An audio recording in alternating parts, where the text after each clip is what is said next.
എൻ്റെ പേര് ജൂഡിത്ത്. ഞാൻ കൊല്ലം ജില്ലയിൽ ചവറ കോവിൽത്തോട്ടം ഇടവകയിൽ നിന്നാണ് വരുന്നത്. ഞാൻ ആദ്യമായിട്ട് ഇവിടെ വന്ന് ഉടമ്പടി എടുക്കുന്നത് 2024 സെപ്റ്റംബർ 24 ഞാൻ എൻ്റെ കുഞ്ഞമ്മ വഴിയാണ് ഈ കൃപാസനത്തെ പറ്റി അറിഞ്ഞത്. എന്നോട് പറഞ്ഞു അവിടെ പോയി നമ്മൾ പ്രാർത്ഥിച്ച് ഉടമ്പടി എടുത്ത മാതാവ് നമുക്ക് ഒത്തിരി അനുഗ്രഹങ്ങൾ തരുമെന്ന് പറഞ്ഞു. അപ്പം എൻ്റെ രണ്ടാമത്തെ ഡെലിവറി കഴിഞ്ഞ സമയത്ത് എനിക്ക് തൈറോയിഡിൻ്റെ പ്രശ്നം ഉണ്ടായിരുന്നു. അപ്പോൾ എനിക്ക് എപ്പോഴും തൊണ്ടയിൽ വേദനയും ഫുഡ് കഴിക്കുമ്പോൾ അസ്വസ്ഥതയൊക്കെ ഉണ്ടായിരുന്നു. അപ്പോൾ അങ്ങനെ ഡോക്ടറെ കൊണ്ട് കാണിച്ചപ്പോൾ ഡോക്ടർ സ്കാൻ ചെയ്യാൻ പറഞ്ഞു. സ്കാൻ ചെയ്തപ്പോൾ എൻ്റെ വലത്തെ സൈഡിലായിട്ട് ഒരു സിസ്റ്റ് കാണുന്നുണ്ട്, അത് ബയോപ്സി ചെയ്യണമെന്ന് പറഞ്ഞു. അപ്പോൾ എനിക്കാകെ പേടിയായി. ബയോപ്സിയൊക്കെ ചെയ്യുന്നെന്ന് കേൾക്കുമ്പോഴത്തേക്കും അതിനി വേറെ എന്തെങ്കിലും അസുഖമാണോ എന്നൊക്കെ ആലോചിച്ച് എനിക്ക് ഒത്തിരി പേടിയായി. അപ്പം ഞാൻ മനസ്സുകൊണ്ട് മാതാവിനോട് പ്രാർത്ഥിച്ചു, അമ്മ മാതാവ്, എനിക്ക് ബയോപ്സിയിൽ ഒരു കുഴപ്പവും ഇല്ലാതെ ഉള്ള റിസൾട്ട് തരണം, ഞാൻ ഇവിടെ വന്ന് ഉടമ്പടി എടുത്തോളാം എന്ന് പറഞ്ഞു പ്രാർത്ഥിച്ചു.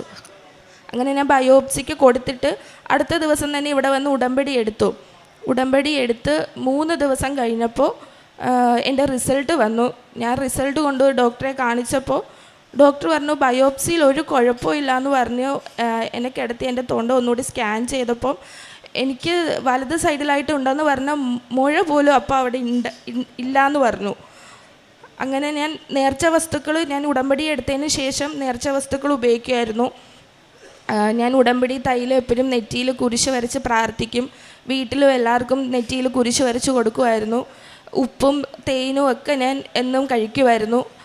അങ്ങനെ എനിക്ക് ഭയങ്കരമായിട്ട് അത്ഭുതം തോന്നി. എൻ്റെ മുഴ പോലും ഇല്ലെന്ന് പറഞ്ഞപ്പോൾ എനിക്ക് മാതാവ് നിസ്സാരമല്ല എന്നുള്ളൊരു തോന്നൽ വന്നു. മാതാവ് നമ്മൾ പ്രാർത്ഥിച്ചു കഴിഞ്ഞാൽ നമുക്ക് എന്തും സാധിച്ചു തരുമെന്ന്. ഞാൻ അന്ന് അത്ര വലിയ ആത്മാർത്ഥമായിട്ടൊന്നും അല്ല പ്രാർത്ഥിച്ചത്, ഞാൻ വെറുതെ ഇങ്ങനെ പറഞ്ഞതേ ഉള്ളൂ. അപ്പം മാതാവ് എന്നെ അത്രയും സഹായിച്ചെങ്കിൽ ഞാനൊന്ന് ആത്മാർത്ഥമായിട്ട് പ്രാർത്ഥിച്ചാൽ എന്തുമാത്രം മാതാവ് എൻ്റെ കൂടെ ഉണ്ടാകുമെന്ന് ഞാൻ ചിന്തിച്ചു. അങ്ങനെ എനിക്ക് തൈറോയിഡിൻ്റെ പ്രശ്നവും അന്നേരം ഇല്ലയെന്ന് ഡോക്ടർ പറഞ്ഞു. ഇനി ഒരു മെഡിസിനും കഴിക്കണ്ട എന്ന് പറഞ്ഞു. അപ്പം ഞാനും അമ്മയും ഡോക്ടറോട് ഇങ്ങനെ ചോദിച്ചു, ഇനി മെഡിസിനൊന്നും കഴിക്കണ്ടേ എന്ന് ചോദിച്ചപ്പോൾ ഡോക്ടർ പറഞ്ഞു, ഇല്ല, നിങ്ങൾക്ക് യാതൊരു കുഴപ്പവും ഇല്ല, നിങ്ങൾ അതുകൊണ്ട് ഒരു മെഡിസിനും കഴിക്കണ്ട എന്ന് പറഞ്ഞു. എൻ്റെ തൈറോയിഡ് വരെ അപ്രതീക്ഷിതമായിട്ട് പോയി. അങ്ങനെ എനിക്ക് വലിയൊരു അത്ഭുതം മാതാവ് അന്ന് എനിക്ക് കാണിച്ചു തന്നത്. പിന്നെ അതിനുശേഷം എനിക്ക് സ്വന്തമായിട്ടൊരു വീടില്ലായിരുന്നു. അപ്പം ഞാൻ എപ്പോഴും മാതാവിനോട് പ്രാർത്ഥിക്കും. എന്നും ഞാൻ മാതാവിനോട് എല്ലാ ദിവസവും രാവിലെ പ്രത്യക്ഷീകരണ പ്രാർത്ഥന പഠിക്കുമ്പോഴും സായാഹ്ന പ്രാർത്ഥന പഠിക്കുമ്പോഴും ഒക്കെ പ്രാർത്ഥിക്കാറുണ്ട്, എനിക്കൊരു ഭവനം സ്വന്തമായിട്ട് തരണം മാതാവേ, എനിക്ക് അതിനുള്ള വഴി മാതാവ് കാണിച്ചു തരണം എന്ന് ഞാൻ എപ്പോഴും പ്രാർത്ഥിക്കുമായിരുന്നു. അപ്പോൾ എനിക്ക് വിദേശത്തേക്ക് പോകാൻ നല്ല ആഗ്രഹം ഉണ്ടായിരുന്നു. അപ്പം ഞാൻ ഒരിക്കലും ഒരു സ്ഥലത്തേക്ക് പോകാൻ നോക്കി, എനിക്കത് നടന്നില്ല. അപ്പം ഞാൻ മാതാവിനോട് പറഞ്ഞു, അമ്മ തന്നെ എനിക്കൊരു സ്ഥലം കാണിച്ചു തരണം, എവിടെയാണ് ഞാൻ സുരക്ഷിതയായിട്ട് എനിക്ക് പോകാൻ പറ്റുന്ന സ്ഥലം, അതെനിക്ക് അമ്മ തന്നെ കാണിച്ചു തരണമെന്നും പറഞ്ഞ് ഞാൻ എപ്പോഴും പ്രാർത്ഥിക്കുമായിരുന്നു. ഞാൻ മാതാവിലേക്ക് ഒത്തിരി അടുത്തു. ഞാൻ ആദ്യമൊന്നും അങ്ങനെ പ്രാർത്ഥിക്കുന്ന കൂട്ടത്തിലല്ലായിരുന്നു. എനിക്ക് പള്ളിയിലൊക്കെ പോകാൻ മടിയൊക്കെ ആയിരുന്നു. മാതാവിനോട് പ്രാർത്ഥിച്ച് എനിക്ക് അനുഗ്രഹങ്ങൾ കിട്ടാൻ തുടങ്ങിയപ്പോൾ ഞാൻ ഒത്തിരി മാറി. എനിക്ക് എപ്പോഴും എന്ത് കാര്യമുണ്ടെങ്കിലും മാതാവിനോട് ആദ്യം പറയണമെന്നുള്ളൊരു തോന്നലായിരുന്നു. കാരണം എനിക്ക് ഒരാളോട് പറയുമ്പോൾ കിട്ടുന്നതിനെക്കാട്ടി ഒരുപാട് ആശ്വാസമാണ് മാതാവിനോട് പറയുമ്പോൾ കിട്ടുന്നത്. അങ്ങനെ ഞാൻ മാതാവിനോട് എപ്പോഴും പരാതി പോലെയും സങ്കടം പോലെയും ഒരു അമ്മയോട് പറയുന്ന പോലെയൊക്കെയാണ് പറയുന്നത്. നേർച്ച വസ്തുക്കൾ ഉപയോഗിച്ച് വീട്ടിലെപ്പോഴും ഞാൻ ഫുഡിലൊക്കെ അപ്പം ഉപ്പൊക്കെ ഇടാറുണ്ട്, അങ്ങനെ എല്ലാവർക്കും കൊടുക്കും. അങ്ങനെ എനിക്കറിയാവുന്നവർക്ക് എന്തെങ്കിലും അസുഖങ്ങളുണ്ടെങ്കിൽ ഞാൻ പോയി പ്രാർത്ഥിച്ച് തൈലം തൊട്ട് കൊടുക്കുകയും ഉപ്പും തേനും ഒക്കെ കൊടുക്കുകയൊക്കെ ചെയ്യും. അപ്പം ഞാൻ ഭയങ്കര വിശ്വാസത്തോടെ ഞാൻ പ്രാർത്ഥിക്കുമ്പോൾ അവർക്കത് പെട്ടെന്ന് മാറുന്നുണ്ട്. അപ്പം അതെനിക്ക് ഭയങ്കര അത്ഭുതമായി. അപ്പം ഞാൻ മനസ്സുകൊണ്ട് വിചാരിച്ചു, അപ്പം എല്ലാവരും എന്നോട് പറഞ്ഞു, ആർക്ക് എന്ത് അസുഖം വന്നാലും എന്നെ വിളിക്കും, നീ വന്ന് പ്രാർത്ഥിക്കും, നീ പ്രാർത്ഥിച്ചാൽ മാറും എന്നൊക്കെ പറയും. ഞാൻ പറഞ്ഞു, മാതാവിൻ്റെ അനുഗ്രഹം അത്, മാതാവ് എൻ്റെ കൂടെ ഉണ്ട്, അതുകൊണ്ട് ഞാൻ പ്രാർത്ഥിക്കുമ്പോൾ പെട്ടെന്ന് എല്ലാവർക്കും രോഗസൗഖ്യം കിട്ടുന്നതെന്നൊക്കെ ഞാൻ പറയുമായിരുന്നു. അങ്ങനെ ഞാൻ മാതാവിൻ്റെ അടുത്ത് എനിക്ക് വിദേശത്തേക്ക് പോകുന്ന കാര്യം ആവശ്യപ്പെട്ട് പ്രാർത്ഥിക്കുമായിരുന്നു. അപ്പം അങ്ങനെയാണ് എനിക്ക് ഇസ്രയേൽ എന്നുള്ളൊരു രാജ്യം എൻ്റെ മനസ്സിലേക്ക് വരുന്നത്. അപ്പം ഞാൻ അവിടെ മാതാവിൻ്റെ അടുത്ത് അനുവാദമൊക്കെ ചോദിച്ച് പ്രാർത്ഥിച്ചൊരുങ്ങി അവിടെ പോകാനായിട്ടുള്ള പേപ്പർ വർക്കിന് കൊടുത്തു. അപ്പം ഞാൻ ആ സമയത്തായിരുന്നു മാതാവിൻ്റെ അഖണ്ഡ ജപമാല റാലി ഉണ്ടായിരുന്നത്. അപ്പം ഞാൻ അവിടെ വന്നു അഖണ്ഡ ജപമാല റാലി പങ്കെടുത്തു, മാതാവിനോട് പ്രാർത്ഥിച്ചു. അതേ മാസം തന്നെ ഞാൻ ഇൻ്റർവ്യൂ അറ്റൻഡ് ചെയ്തു, പാസ്സായി. അപ്പോൾ എനിക്ക് ഭയങ്കര സന്തോഷമായി. ഞാൻ ആദ്യമായിട്ടാണ് ഇങ്ങനെ ഒരു വിദേശത്തേക്ക് പോകാനുള്ളൊരു ഇൻ്റർവ്യൂ ഒക്കെ അറ്റൻഡ് ചെയ്യുന്നത്. അപ്പോൾ അതിൽ തന്നെ ഞാൻ ഫസ്റ്റ് പാസ്സായപ്പോൾ തന്നെ എനിക്ക് ഭയങ്കര സന്തോഷമായി. അങ്ങനെ പിന്നീട് ഞാൻ പേപ്പർ വർക്കൊക്കെ തുടങ്ങിയപ്പോൾ എൻ്റെ പല സർട്ടിഫിക്കറ്റിലും പേരൻസിൻ്റെ നെയിമൊക്കെ വ്യത്യാസപ്പെട്ട് കിടപ്പുണ്ടായിരുന്നു, ബർത്ത് സർട്ടിഫിക്കറ്റിലൊക്കെ. അങ്ങനെ അതൊക്കെ ക്ലിയർ ചെയ്യണമായിരുന്നു. അപ്പോൾ അത് ക്ലിയർ ചെയ്യാനായിട്ട് ഒരു വഴിയും ഇല്ല. അങ്ങനെ ഞാൻ മാതാവിനോട് പ്രാർത്ഥിച്ച്, അങ്ങനെ പപ്പ പഠിച്ച സ്കൂളിൽ ഒരു ഹെഡ് മാസ്റ്ററിൻ്റെ സൈൻ വേണമായിരുന്നു. അങ്ങനെ മാതാവിനോട് പ്രാർത്ഥിച്ചു പോയി. എനിക്ക് അതും കിട്ടി. എത്രയും പെട്ടെന്ന് തന്നെ എൻ്റെ ബർത്ത് സർട്ടിഫിക്കറ്റിൽ പപ്പയുടെ പേര് തിരുത്താൻ പറ്റി. അങ്ങനെ പേപ്പർ വർക്കുകൾ വളരെ ഫാസ്റ്റായിട്ട് നടന്നു. നോർമലി ഒരാൾക്ക് നടക്കുന്നതിനെക്കാട്ടി വളരെ ഫാസ്റ്റായിട്ടാണ് എൻ്റെ പേപ്പർ വർക്ക് നടന്നത്. ഞങ്ങൾ 7 പേരായിട്ടായിരുന്നു പേപ്പർ വർക്ക് സ്റ്റാർട്ട് ചെയ്തത്.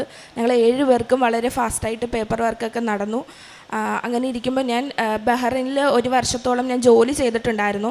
അപ്പോൾ ഇസ്രയേലിൽ പോകണമെന്നുണ്ടെങ്കിൽ ബഹ്റൈൻ PCC വേണമെന്ന് പറഞ്ഞു. അപ്പം ഞാൻ ബഹ്റൈനിൽ തന്നെയുള്ളൊരു ഏജൻസിക്ക് അപ്ലൈ ചെയ്ത് 1.5 മാസത്തോളം വെയിറ്റ് ചെയ്തിരുന്നിട്ടും എനിക്കത് കിട്ടിയില്ല. അപ്പോൾ എനിക്ക് ഭയങ്കര വിഷമമായി. അപ്പം ഞാൻ നാട്ടിലുള്ളൊരു ഏജൻസി വരെ അപ്ലൈ ചെയ്തു.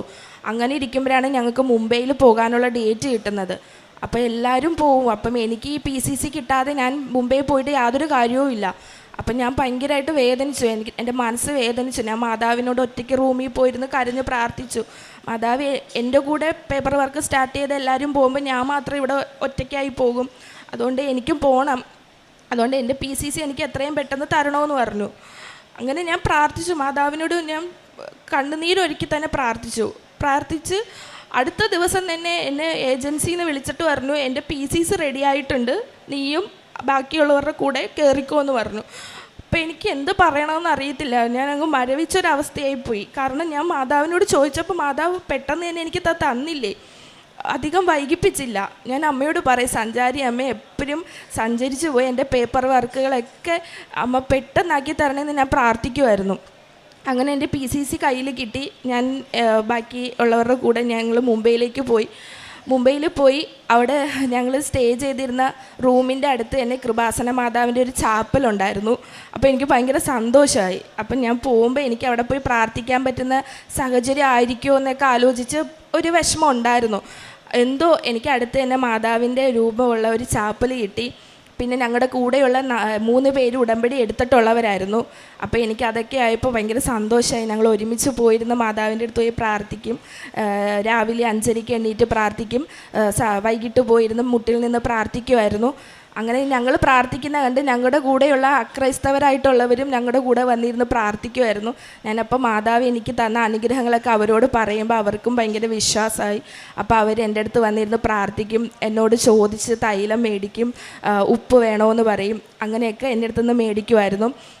അങ്ങനെ എൻ്റെ അടുത്ത് വന്നിരുന്ന മാതാവിൻ്റെ കാര്യങ്ങളൊക്കെ ഇങ്ങോട്ട് ചോദിക്കുമ്പോൾ ഞാൻ വളരെ സന്തോഷത്തോടെ പറഞ്ഞു കൊടുക്കുമായിരുന്നു. അപ്പോൾ എനിക്ക് ഭയങ്കര സന്തോഷമായി. അങ്ങനെ ഞങ്ങൾ മെഡിക്കലിൻ്റെ ഡേറ്റ് വന്നു, മെഡിക്കൽ എടുത്തു.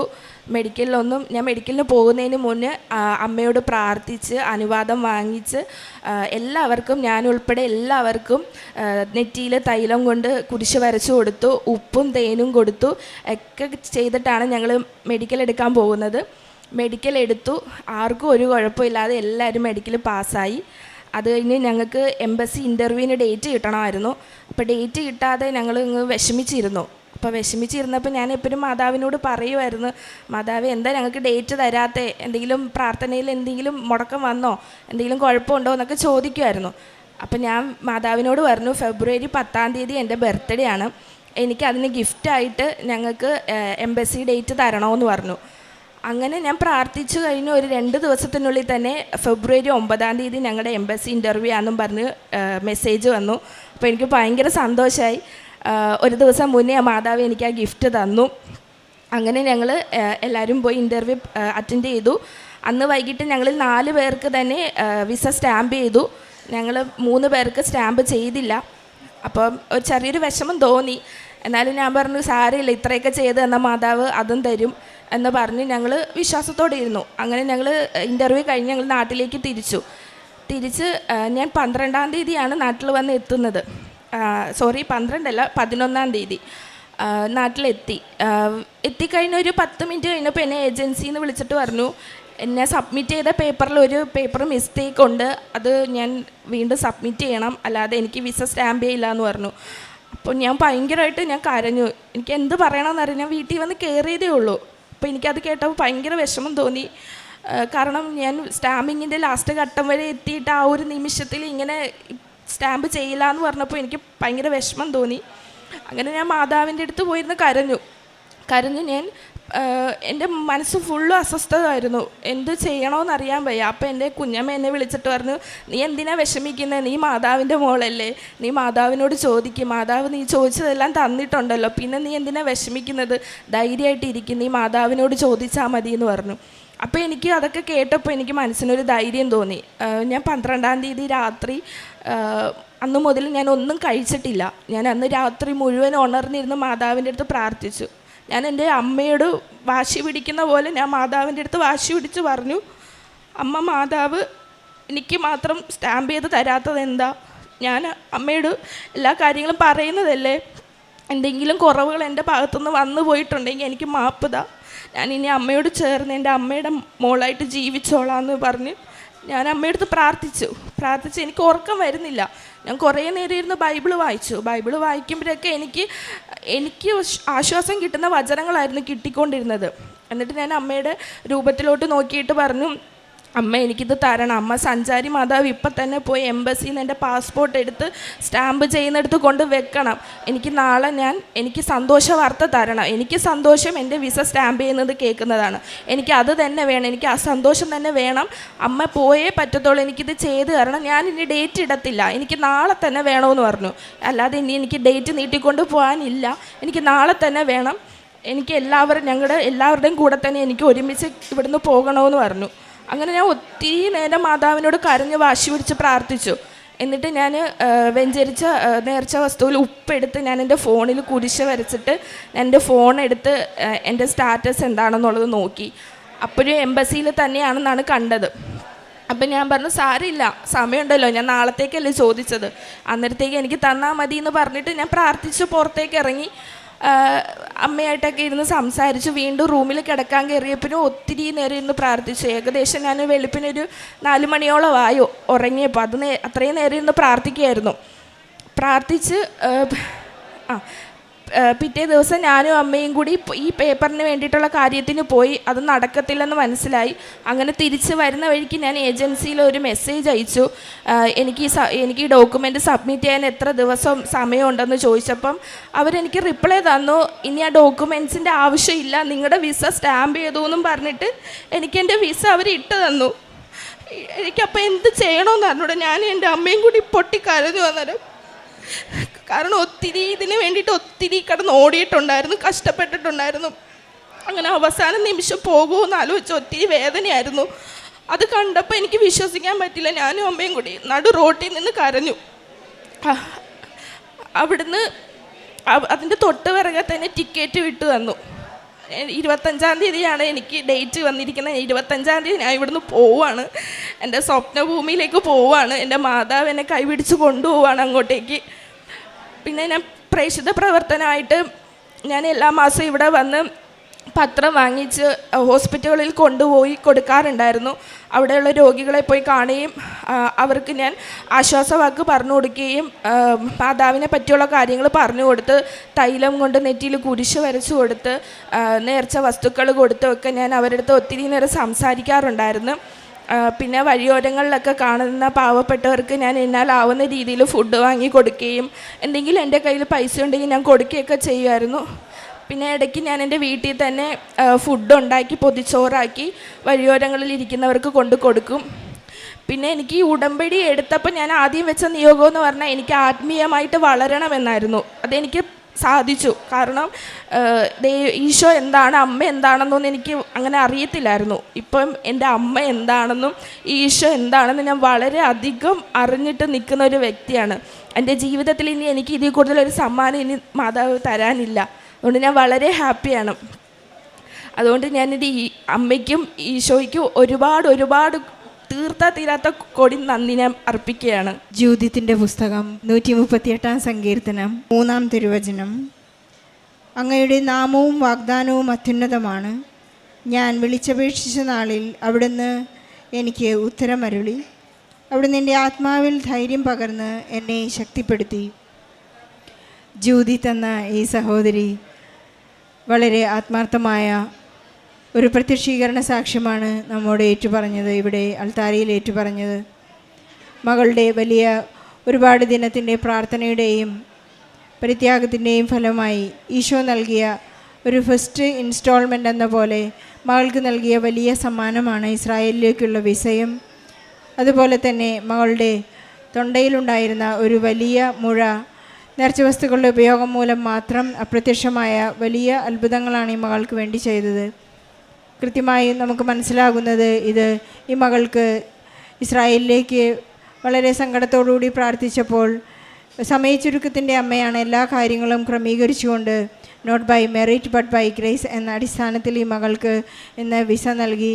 25-ാം തീയതി ബർത്ത്ഡേക്ക് ചോദിച്ച ആ ഒരു സമ്മാനം തലേ ദിവസം വൈകിട്ടാണ് ഈ മകൾക്ക് ബർത്ത്ഡേ ഗിഫ്റ്റായിട്ട് ഇസ്രായേൽ വിസ നൽകിയത് എന്ന് ഏറ്റു പറയുന്നു. നമുക്ക് ഈശോയ്ക്കും പരിശുദ്ധ അമ്മയ്ക്കും നന്ദി പറയാം.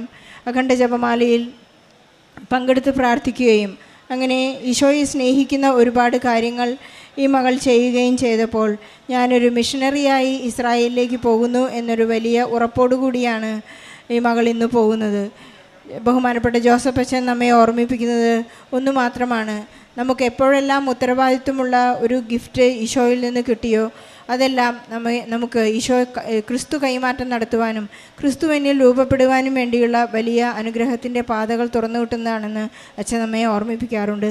ആ ഉത്തരവാദിത്വം നമുക്ക് ഭംഗിയായി നിർവഹിക്കുവാനും എപ്പോഴും നന്ദിയുള്ളവരായിരിക്കുവാനും പരിശ്രമിക്കുകയും ചെയ്യാം. ജൂദിത്തിന് ലഭിച്ച എല്ലാ അനുഗ്രഹങ്ങൾക്കും നന്മകൾക്കും നന്ദി പറഞ്ഞുകൊണ്ട് ഈശോയ്ക്കും പരിശുദ്ധ അമ്മയ്ക്കും നല്ലൊരു കയ്യടി നൽകി സാക്ഷ്യം നമുക്ക് സമർപ്പിക്കാം. അത്യപൂർവ ദൈവാനുഭവങ്ങൾ ഇനി നിങ്ങൾക്കും സ്വന്തം. ഈ യൂട്യൂബ് ചാനൽ ഇതുവരെ സബ്സ്ക്രൈബ് ചെയ്തിട്ടില്ലെങ്കിൽ ഇപ്പോൾ തന്നെ സബ്സ്ക്രൈബ് ചെയ്യുക. ഈ വീഡിയോ ഇപ്പോൾ തന്നെ നിങ്ങളുടെ സുഹൃത്തുക്കൾക്ക് ഷെയർ ചെയ്തുകൊണ്ട് കർത്താവിൻ്റെ പ്രേക്ഷിതരാകുക.